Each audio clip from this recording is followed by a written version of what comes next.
buổi sáng đẹp trời để đi mua đồ ăn cái buổi sáng. Hai Ngọc Lục bảo buổi sáng là phải tập thể dục rồi mình tập thể dục xíu. Ủa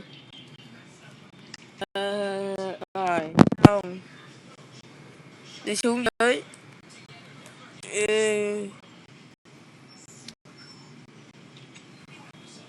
Ô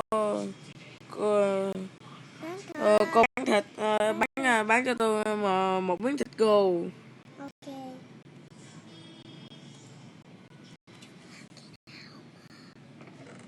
Đây, một miếng thịt cô 2 đồng.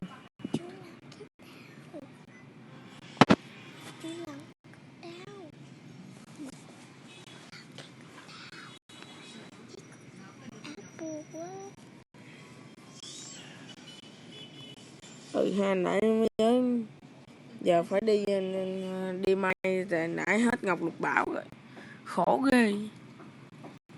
Ngọc Lục Bảo thì thiếu gì phải đi may. Cái cúp của mình nay mình phải đi may thôi. Đi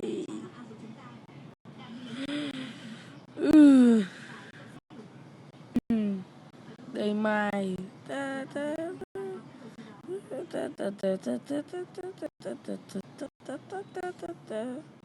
đi nhấc về nhanh cho nhanh.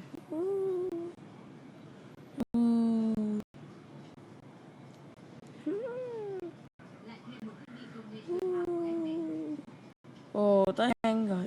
Cái gì thế ghê quá. Đi xuống hang. Ồ con này đi đào thôi.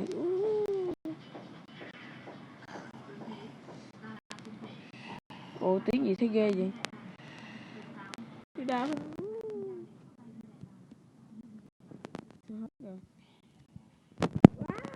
Chạy nó phải kìa.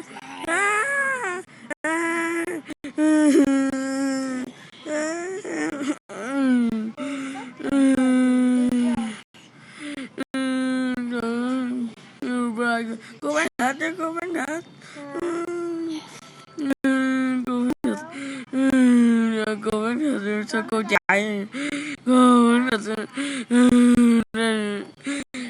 Cô bán thịt hồi nãy con gặp Herobrine. Đâu có cái gì đâu. Ủa sao nổi? Đâu có cái gì đâu. Ủa sao kỳ vậy? Sao kỳ vậy? Nhớ subscribe nha. Cảm ơn. Nhớ subscribe.